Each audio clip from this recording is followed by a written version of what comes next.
তাফসিরে আছে, কোন মানুষের উপরে আল্লাহর দুনিয়াতে সবচেয়ে বড় শাস্তি কি? দুনিয়াতে সবচেয়ে বড় শাস্তি তাকে আত্মপরিচয় ভুলায় দাও। আল্লাহ তাআলা ফাআনসাহুম আনফুসাহুম, এইটা হলো কোন মানুষের প্রতি আল্লাহর সবচেয়ে বড় আযাব, দুনিয়াতে শাস্তি। আল্লাহ বলেন, তুমি যদি আমাকে ভুলে যাও, গুনাহ আর নাফরমানিতে লিপ্ত হয়েও, তো আমি একদিন তোমাকে তোমার আত্মপরিচয় ভুলিয়ে দেব।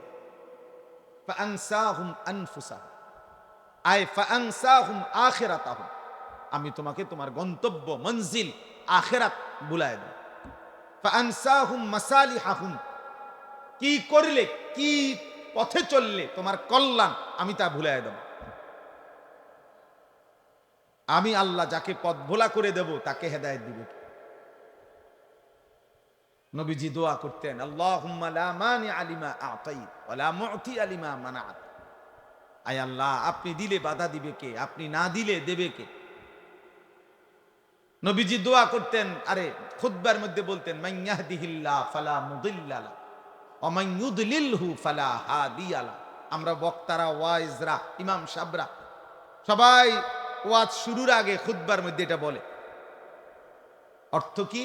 আল্লাহ যাকে হেদায়েত দেয় তাকে পথভ্রষ্ট কেউ করতে পারবে না। আল্লাহ যাকে গুমরাহ পথ হারা করে দেয় তাকে কেউ হেদায়েত দিতে পারে। এজন্য নাফরমান, তুমি সেজদা দাও না, নামাজ পড়ো না, আরে বেটা, তোর মালিক তোর সেজদা চায় না। আল্লাহ তাআলা যেন বলে, ঠিক আছে বান্দা, আর কয়েকটা জানোয়ারও খায়, তুই জানোয়ারও খা। সেজদাবিহীন তো আমার আরো জানোয়ার আছে, ওই জানোয়ারদের সাথে তুইও একটা জানোয়ার, তো ঠিক আছে বেটা, কুকুর বিড়াল খাইলে আর তুই খাইতে সমস্যা কি? ঠিক আছে, যেহেতু সেজদা ছাড়াও আমি আরো অনেক জানোয়ারকে খাওয়াই, তো তোমার মতো দুই একটা জানোয়ার খাওয়াইলে আর অসুবিধা, সমস্যা কোথায়? এজন্য আত্ম উপলব্ধি চাই। এই মাহফিল, এই ওয়াজ, কোরআন সুন্নাহর এই আলোচনা দিল জাগাইতে চায়। আল্লাহ তাআলা কোরআনুল কারীমের মধ্যে বলছে, নাফরমান মূলত তাদের চোখ অন্ধ না, ওয়ালাকিন তা'মাল কুলুব, তাদের অন্তর অন্ধ, অন্ধ, তাদের দিল অন্ধ, ভেতরের অন্তর চক্ষু মরে গেছে। গুনাহ, আল্লাহর নাফরমানির ধারাবাহিকতা দিল মাইরা ফেলছে। চোখে তো দেখে মনে হয়, কিন্তু দিল মুর্দা হয়ে যাওয়ার কারণে ওই চোখ যা উচিত দেখার তা দেখে না, এই কান ঠিক যা শোনা উচিত তার শুনে না। কারণ দিল অন্ধকার হওয়ার কারণে যা প্রকৃত অর্থে কল্যাণকর, নাফরমানের চোখ আর তা দেখেও না, কানে শুনেও না, তা দিমাগে উপলব্ধিও করে। এটাই আল্লাহ তাআলা বলছে, লাহুম কুলুবুল লা ইয়াফকাহুনা বিহা ওয়া লাহুম আযানুন লা ইয়াসমাউনা বিহা ওয়া লাহুম আ'য়ুনুন লা ইউবসিরুনা বিহা। আল্লাহ বলে, নাফরমান তার অন্তর আছে, কিছুই বুঝে না, কান আছে শুনে না, চোখ আছে দেখে না। আসলে তো দেখে, মানে কি দেখে না? ওই যে দিল মরে যাওয়ার কারণে যা তার জন্য কল্যাণ, এটাই সে দেখে না, এটাই সে বুঝে না, শুনে না। আল্লাহ বলেন, উলাইকা কাল আনআম, এরা হচ্ছে জানোয়ারের মতো। যে ঠিকের লেগে বসে না, এটা কোরআন শরীফের আয়াতের অর্থ বুঝেন নাই শফিক ভাই? এটা কোনো কি আপনি ঠিকের লেগে কি, আপনি ঠিক কইলে এই অর্থ, আর আপনি ঠিক না কইলে অন্য অর্থ না। এটা আপনি ব্যাঠিক কইলেও অর্থ এটা,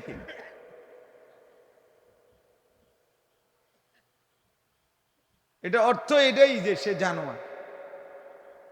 বালহুম আদাল, অথবা তার চাইতেও নিকৃষ্ট। এজন্য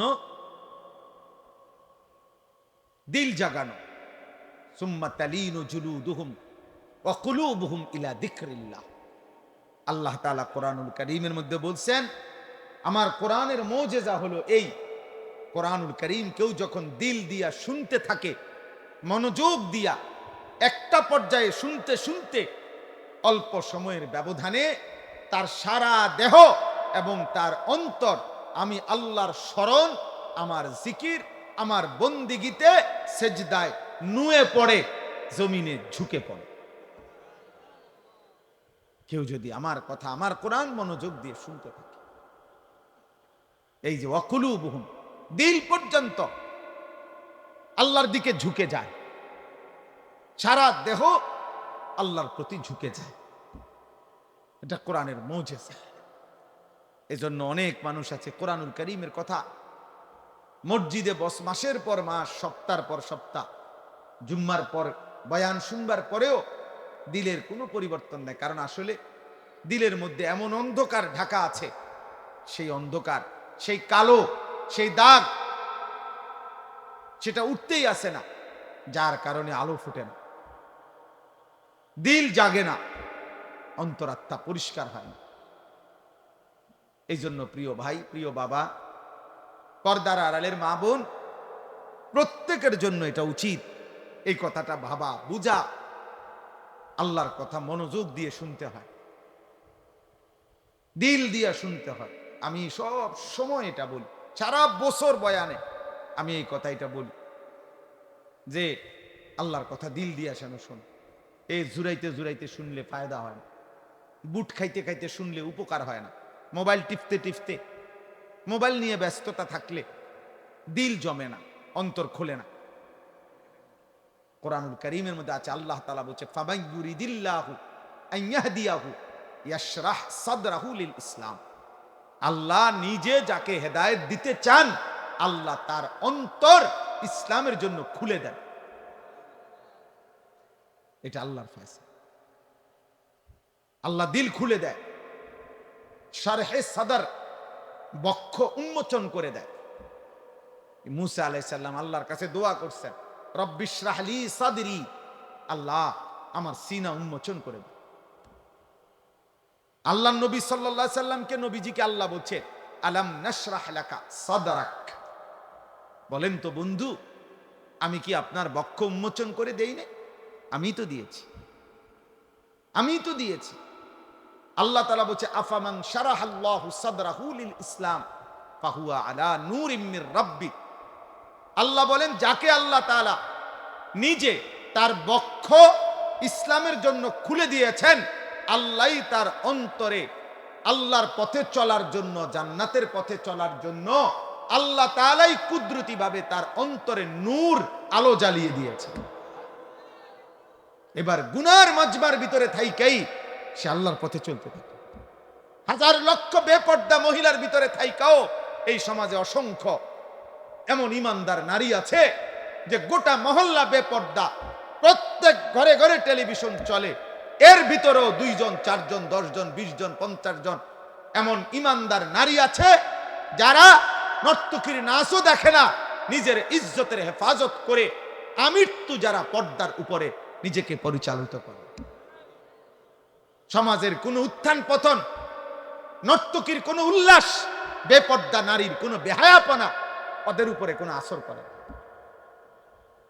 এমন অসংখ্য যুবকও আছে আলহামদুলিল্লাহ, যারা চারদিকের বন্ধুরা সব উল্লাস করে, নাচে, ফুর্তি করে, জিনা করে, মদ খায়, গাঁজা খায়, উলঙ্গ ছবি দেখে, নর্তকীর নাচ দেখে, মোটর সাইকেলের আড্ডা দেয়, অসৎ নারীর পিছনে জীবন শেষ করে, এমন অসভ্য জন্তুদের সাথে থেকেও এমন অসংখ্য যুবক আছে যে 5 ওয়াক্ত নামাজ তার রবের সেজদা আদায় করে। হ্যাঁ মিয়া, আলহামদুলিল্লাহ, জমিন কখনোই ভালো মানুষ থেকে খালি হয় না। ভালো মানুষ থেকে কি হয় না? খালি হয়। আল্লাহর কুদরতে অসৎ মানুষ দ্বারা জমিন কখনোই পরিপূর্ণ হবে আর পৃথিবী থাকবে এমনটা হবে না। আল্লাহ নবী সাল্লাল্লাহু আলাইহি সাল্লাম বলেছেন, শতভাগ মানুষ যখন অসৎ হবে, ঠিক তখনই শতভাগ 100 জনই যখন অসৎ হবে, শিরারুল খালক, আল্লাহর নবী বলেন, ঠিক তখনই ইসরাফিল ফু দিবে। ইসরাফিল কি দিবে? আল্লাহ তাআলা অসতের উপরে জমিন 1 মিনিটও রাখবে না, 1 মিনিট। বলতে এখন যে ওই যে ভালো মানুষ আছে, ওদের উসিলায় বাকি নাফরমান গুলো খায়, এখন যে নামাজি আছে, তাহাজ্জুদওয়ালা বান্দা আছে, চোখের পানি ফেলে, কাঁদে, আল্লাহর কাছে আহাজারি রুনাজারি করে, এদের বরকত, এদের বরকতে। এই জন্য আমরা প্রত্যেকেই আমাদের জীবন চলার পথে কেউ গুরুত্ব দেন আর না দেন, আমরা আলহামদুলিল্লাহ দুয়ারে দুয়ারে আমরা বলে যাই, আমরা বলে যাই। বয়স্ক বাবা যারা আছেন তাদেরকেও বলি, বাবা, শেষ বয়স আল্লাহ যাদেরকে দিছেন আপনি কদর করেন, আপনি হিসাব মিলায় যান। এই পৃথিবীর আমনে মরার পরও পৃথিবী থাকবে, এই আমনে মরার পরও বাংলাদেশে ইলেকশন হইব। বাবা, চাচা, ভাই, নওজোয়ান, কিশোর, আত্ম উপলব্ধি, বিবেকের বোঝাপড়া, নিজের সাথে নিজের বোঝাপড়া অনেক বড় নিয়ামত। যে আমি আমাকে আন্দাজ করতে পারি কিনা যে মানুষ আমাকে কি মনে করে, এতটুকু বুঝ দিমাগ যার কাজ করে, এর উপলব্ধি যার আছে, সে মানুষ। আর যার এই উপলব্ধি নাই, যে এটা কি মানায় না মানায় না, অনেক ছেলে আছো তোমরা এটা বুঝো না, এটা হুজুর, ইমাম সাহেব, আলেম, নামাজি ব্যক্তি, পর্দানশীল নারী, হ্যাঁ, বয়স্ক মানুষ, আমার চাচা দাদার বয়সী মানুষ, ইত্যাদি ইত্যাদি, কোনো কিছুতেই যার গুনার মধ্যে কোনো পরিবর্তন নেই, এক তালে সে আছে এই গান বাদ্য, মোবাইল, নাটক, সিনেমা, বেনামাজি জীবন, এই তামাশা নিয়ে, তাহলে এই লোক, তার তো আসলে বিবেক বুদ্ধি বোধ কাজ করে না, কাজ করে না। এ তো কোনোভাবেই মানুষ হইতে পারে।